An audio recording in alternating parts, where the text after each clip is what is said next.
Hey, welcome to the Byron Show. Today we're going to be doing something a little bit different. I actually went out and took pictures on a camera, my camera, that I'm videoing with right now actually. It's a Sony a7 III, and I used a kit lens with it that normally comes with it, 35 to 70 millimeter. And then I also used my other lens, Zeiss Bodice 85 millimeter 1.8. But I only used it for a few demonstrations. Other than that, I mainly used the kit lens. And then I used my phone, which is a Samsung S10 Plus, which definitely isn't like a newer phone. It's not that outdated, but like there's the S22 now, and then before that I think they had the S20, and then before that was my phone. But anyway, the camera difference isn't really that crazy. They just have a little more megapixels right now. So what I wanted to do is just kind of show the difference between camera photos and phone photos, so you guys could kind of see the difference. Because I think we all know, obviously a camera is going to shoot better photos, but we all don't understand why. And also, not only that, but I can show you the world, shining, shimmering, splendid. Not only that, but I just wanted to show you The world.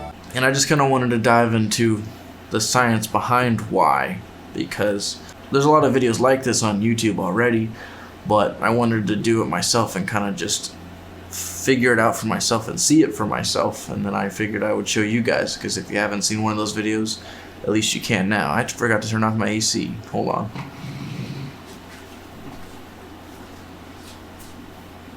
I'm not using the photos to impress anybody. I'm literally going to be using them to show you the difference between phone photos and camera photos, because it helps me actually as a photographer. I'm not no professional or anything, but I do take pictures regularly, and I try to be a photographer.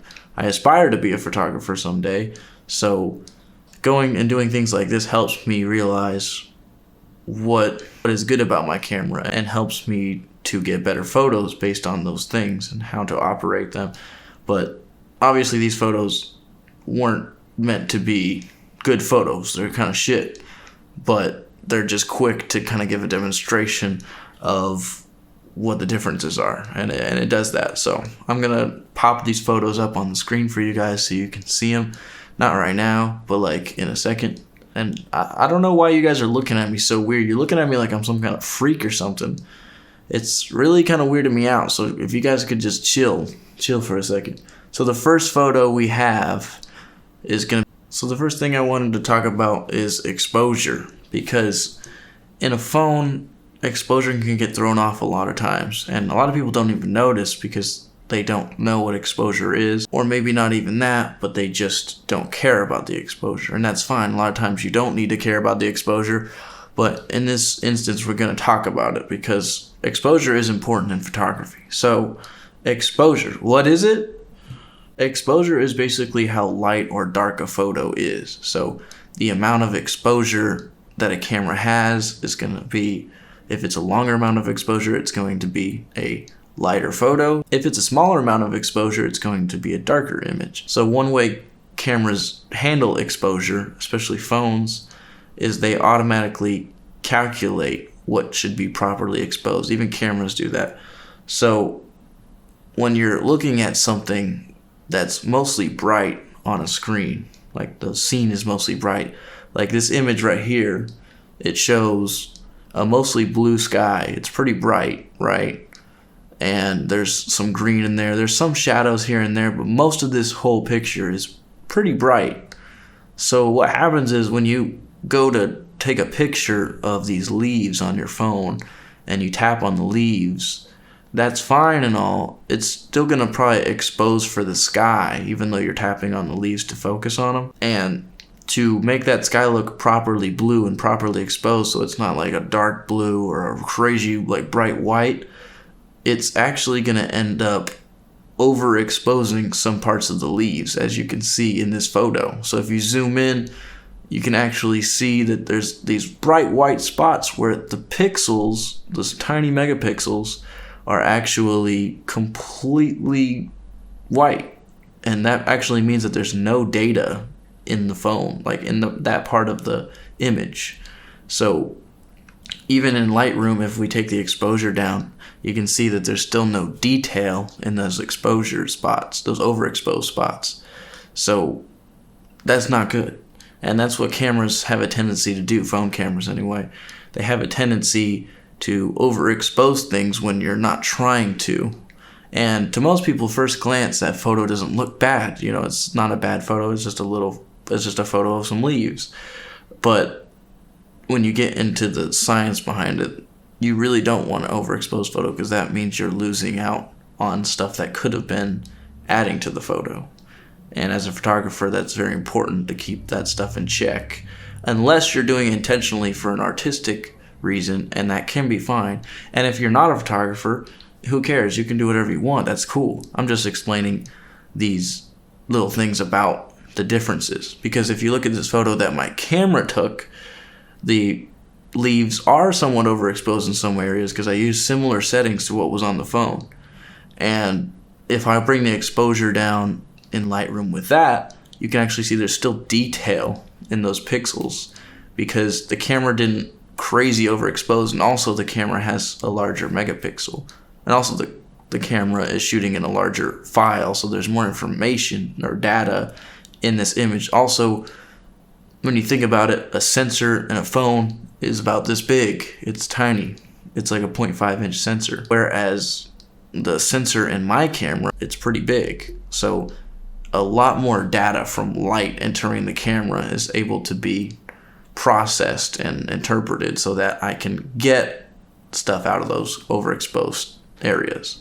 So that's one way that a camera is a little superior to a phone. Okay, so the next photo I'm going to be talking about has to do with depth of field. So what depth of field is basically how you can see my hands right now in front of me decently sharp, right? Like you can tell that their fingers, they're pretty in focus, you could say. And my face is also in focus. So what depth of field is basically the range from where my hand is still in focus, which I don't know how far I could go right now. I don't know, maybe around there. It's probably starting to get a little blurry. But basically from where my hand is still in focus to where the farthest back that things could get to where they're still in focus. This range of them being both in focus is depth of field. That maybe it's 2 feet, maybe it's 100 feet, maybe it's 2 inches. It just depends on your camera settings or how close you are to the subject or how far away you are from the subject. So it's basically what's in focus for how many inches, feet, whatever distance. So you can have a shallow depth of field, which means like my hand is in focus right now, as you can see, but this hand over here is not really that in focus, right? So that's a pretty shallow depth of field, not crazy shallow, because like literally that's only like 3 or 4 inches away from this hand. So it's decently shallow, but like you can get really shallow to where it's very small amount of distance. That's called a shallow depth of field. A deeper depth of field would be like if my hand was way out here, it's in focus, and like this hand back here is in focus. You know, it's deeper. So just keep that in mind. The thing about depth of field is cameras operate more like our eyes, whereas phones aren't very good at it. And the reason why is because their lenses are so tiny. It's like 4 pieces of plastic. They're not even glass, and they're molded into this tiny little camera, and they cost like next to nothing to make, whereas cameras are more expensive because there's more time put into making these things so that they come out looking better. So I went out and took this photo on my camera and my phone to show you the difference between depth of field on a camera and a phone. And as you can see in the one on the phone here, these were taken like 6 feet away or so from that little barrier. And if you look in the background, if we zoom in, you can actually see that there's not a lot of blur at all. There's some, but it looks fuzzy and not really that great, and it's barely blurred. It almost doesn't exist. And then if you look at the camera photo of the same thing, you can see that there is some blur. Not a ton either, because I think I was only on like f4.5 or 3.5. That was my aperture. aperture is what you use for settings in your camera to control depth of field, to control how shallow or how deep you want it. A lower number is going to give you a shallower depth of field, and a higher number is going to give you a deeper depth of field. So I was shooting at the lowest aperture I could so I could get the shallowest depth of field to demonstrate background blur, because we all love that look. That's how our eyes work. We look at one thing, like our hand, and everything behind it is just blurred out, and it's just how we see. We're just used to that. It's normal. So when we see it in movies or photos or anything like that, or it's more relatable, it hits us a little harder. So when you look at how a phone does it, it's a little different, and that's just an example right there that shows you that a camera looks more like our eye. It focuses on one thing in the background, blurs better, whereas a phone can't do that, especially from farther away. Whereas if we get closer with a phone, we can start to achieve that a little more, because if you look at this photo, I got closer and did the same thing, focused on the sign, and we do have blur in the background. But you can notice that it doesn't look as smooth, because if we look at this other photo I took closer with the camera with the same settings, it still looks much more smoother. And then you can do things on cameras like with the iPhone 13 and all that. You can do portrait mode to where the background is made of fake blur or manufactured blur. And it can look really good sometimes, I can't lie. There's a lot of photos out there that people take that look great on phones, and it's because of that portrait mode. But at the same time, if we look at this one, because I have that setting on my phone as well, you can see even part of the sign is still partially in focus, because the blur doesn't always take over every part of the photo, and that really throws you off, because your vision would never do that, have part of something in focus that's blurry. Also, if you look at the blur zoomed in, it's kind of just like smudgy pixels. It kind of looks like just a little fuzzy, like it's like the pixels got enlarged a little bit. And that's just kind of how phones have to do it to make it look like that. It doesn't look bad half the time, but it adds a little noise and it just doesn't look as smooth, because if we look at the other camera photo, the blur is much more smoother. You can actually tell what objects are still, but they're blurry.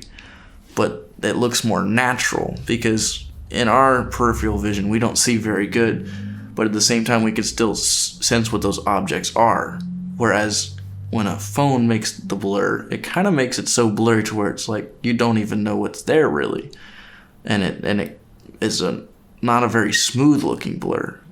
Our eyes kind of keep things pretty smooth, so it's more relatable to see how a camera sees. So this next photo has to deal a lot with ISO. If you don't know what ISO is, it's basically what controls your camera to have more sensitivity to light. So your little sensor inside your camera that senses light, it basically just tells that sensor to be more sensitive to that light or less sensitive to that light.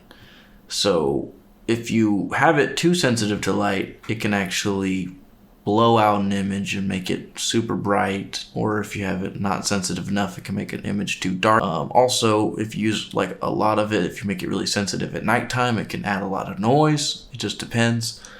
So different cameras have different ranges of ISO, where if you go too high, then it'll start getting noisy. Some cameras it's lower, some cameras it's higher.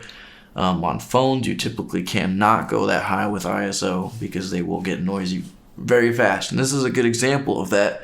So if we look at this photo of my cat Hefty, this is the phone photo of him on the couch, and it was fairly dark in my house. Not like crazy dark, but like it was like, I don't know, evening time, and just the window light was shining through, as you can tell. So a phone kind of struggles a little bit in low light because their sensor isn't that big, so it doesn't get as much light data input into the camera.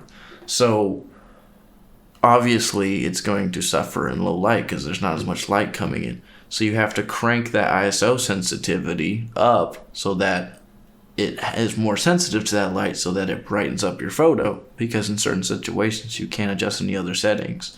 And on iPhones, a lot of phones now are all auto, and you cannot adjust certain settings anyway. You can, I think, adjust the exposure to some degree in the new iPhones, but it's also going to be jacking up your ISO, probably going to make your photo noisy if you're in low light conditions. That was only 250 ISO, and if we zoom in, we can see that this photo is almost unusable. The cat looks like shit. It's all fuzzy and it looks noisy. There's grain all over it, and you can barely even tell that it's a cat anymore. It's squiggly.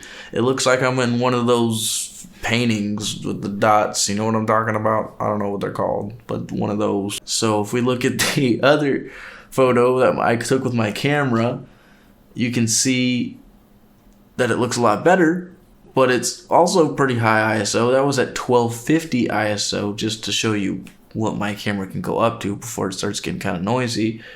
And there's still immense detail in the fur. If you look at his front of his nose and stuff, there's a lot of detail in there. There's a lot of sharpness. It looks good. The background blur is still smooth. The foreground blur is still smooth. That's the thing in front of him. That's like a little blanket on the edge of my couch. If you notice in the phone photo, it wasn't hardly blurred at all, nor was the background blurred that much. That's just, again, because phones don't have that good depth of field. They can't create shallow.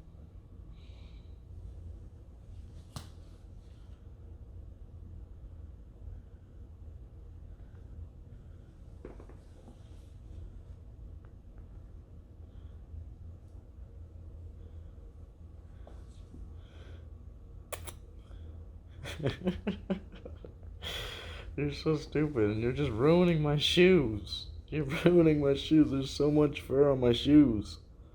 Why you do that? Why you do that? Huh? And the funny thing is, my phone was shooting at 1.5 aperture, which is lower than my lens was shooting at for depth of field. So it should have technically been a shallower depth of field. But the way, like I said, lenses work on a phone, they're so packed tight and they're made out of plastic, it just doesn't create a depth of field that's natural or more separated like a lens can, because it has so much more room to play with and more light to bounce into different glass lenses and come back looking more like how our eyes do. Alright, so the next photo we have is of my one wheel. If you don't know what a one wheel is, they're like electric skateboard that has one wheel, and they're fun. You should get one. They're expensive though. So this is a photo of my one wheel, just in a parking lot area. And we can see here, this first photo is the phone photo. And we can see if you get close enough with a phone, you can create a decent background blur like we talked about earlier. But if you look at the blur again with these cars and things, it just looks rather blotchy and not super smooth. It looks a little tacky almost. And the focus on the one wheel is pretty good. I won't lie, if you zoom in, there's some pretty decent detail, and it actually scopes across most of the one wheel from bottom to top. It's almost all in focus. And that's not a bad thing. It got it all in focus. It did its job.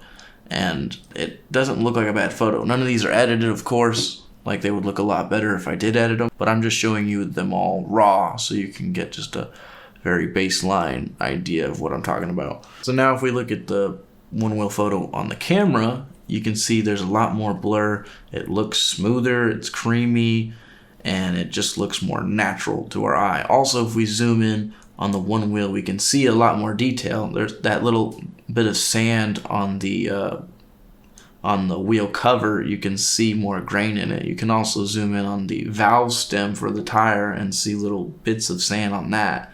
And you couldn't really see that in the phone photo. It wasn't that in focus there.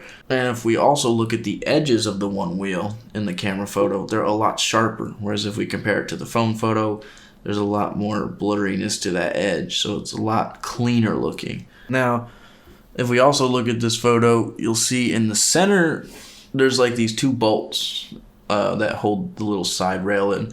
That's actually where I focus both photos on with the phone and the camera. And the phone, like I said earlier, kind of just made the whole one wheel in focus from top to bottom. And the camera actually gave just a slight radius around that because I was pretty close. Whereas if I would have backed up, that radius would have got larger and it would have got the whole one wheel in focus. But you can see if we look at the top and the bottom of the one wheel, it's still kind of blurry, whereas the middle is like where most of the focus is. And that's kind of why these photos look better, honestly. That's why a lot of camera photos look better to the human eye, because our eyes also see like that. We have a center area of our eye called the fovea, where our actual vision is the sharpest, and everything around that, or everything on the outside of that area, is blurrier and not as good a quality. And our eyes look around an image really fast to perceive it, so we get the idea of what an image is, but then where we focus on specifically in an image is where our fovea is, and that's where we really can zero in and think about what's in the photo. And so when you're looking at a photo, you actually do focus on one area usually after your eye does its scanning to see what the image is, and then you focus on what areas you find interest in, and the areas around that small area are blurred out. Especially if you're looking at it on your phone, you're pretty close to your phone, so the area that your eye sees in focus is very, very tiny, and everything around that is just blurry. And so when a camera does it already like that and you look at it, it looks like you're just looking at something in natural life. It doesn't look like you're looking at a phone anymore. And that's what creates depth and makes it feel real and attaches people to camera photos. That's why they pay money to get camera photos. It's actually interesting. I did some research, and the fovea part of your eye, it has a certain degree of angle depending on how far away you are from something, like I was saying. Like with your phone, it'd be very small. So they say if you put your arm out and look at your thumbnail, that little bit of your thumbnail is about the degree of what's in sharpest focus in your eye. So everything other than that thumbnail and this degree, we see approximately 130 degrees, I think it is. We have two eyes, but each eye has about 130 degree view. And together we have pretty much almost a 180 degree view. And if you think about that, this is only 2 degrees out of your vision. That's what that is. So if something's that close, which is like your phone, 2 degrees out of 180 degrees, that's a pretty small fraction of what's actually in focus. So that's kind of how these images are, like that one wheel photo. I was about that far away, and that's probably about the amount of area your eye would actually have in focus too. So it looks more natural, more real. And the other crazy thing I was going to talk about is how your eye scans a photo, because some of us may have seen videos where they tested people and stuff, and dogs and stuff, looking at images to see where their eyes go when they first see an image. It's interesting because if you open your eyes to an image or look at an image, the split second you see it, your eye actually knows what it is before you start processing different parts of the image. So it takes everything in and it's like, oh, I know what that is in your brain. And then you can start looking around it and getting more depth out of it, like I was talking about. But the crazy thing is your eye actually does that scanning of the whole image, looks around, darts around the whole image in 13 milliseconds, which if you don't know how many milliseconds are in a second, there are 1,000 milliseconds in a second. It takes 100 milliseconds to blink. So think about that.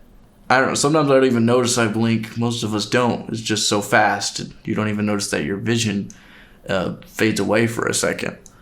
So think about the fact that in a split second, your eye just knows a photo. Like if I close my eyes right now, open my eyes, before I could even say a word, I knew everything around me. I may not have known every single object, but I got the whole gist of the image. And 13 milliseconds, that's insane. You and me, we are the smartest supercomputers there are. We are the best technology out there. We are the coolest motherfucking cats. We are the bee's knees. We are the shit. We're the players out here. I don't know why I said that. That sounded really dumb. We are incredible. We're amazing. Our brains are incredible. We will never create a computer that can match this. we will never make anything that can match what we have. I really don't think so.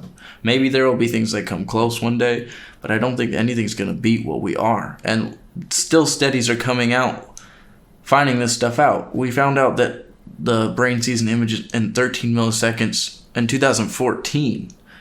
And before that, we thought it was 100 milliseconds. 2014, we found out it was 13 milliseconds. So that's a huge difference right there. And that's just one little thing. And we don't know half the things on this earth are about ourselves. Who knows what we're capable of? But I do know one thing. If you just look up the smallest things about the human body, it's pretty incredible how amazing we are and how special we are. So you are fucking awesome. You are pretty amazing. You are the best computer out there. You're the best piece of technology. Anything we've made, it's shit compared to you. Anything you could buy, it's garbage. You are the best thing out there. You are worth the most. Isn't that pretty amazing to know? That I'm rambling. Let's see. So this last photo is just demonstrating low light performance, strictly. It's taken at night of a car, a really shitty looking car, honestly. I'm glad that's not my car. I feel bad for whoever's car that is. But I've had some pretty bad looking cars back in the day, so I can understand. I've been in some situations where I hated my car. But regardless of whose car it is or how shitty it looks, we're going to judge the photo. So the phone camera photo is proving that phones just don't do well in low light. There are some settings on phones, like the night settings, where you can keep your phone really still and then shoot a photo like that, and you can get it better looking, and you can do that, and that does work. But in some situations, you can't always do that. Like, say you want to shoot something that's moving at night, you can't do that. So you have to shoot it normal in auto mode or whatever, and what happens is it's going to crank your ISO. It's going to put all this noise in it like it did here. And the phone had to go to 3200 ISO to really get this properly exposed. And you can see there's just so much noise. If you zoom in the car, it's just noise everywhere. It's just squiggly and just bad looking, fuzzy. Even if you look in the top corners of the photo and stuff, there's actually decolorization. They're losing color in part of the building, and some of the pixels are colored wrong because there's just not enough information in that going into that sensor to really make a crisp image.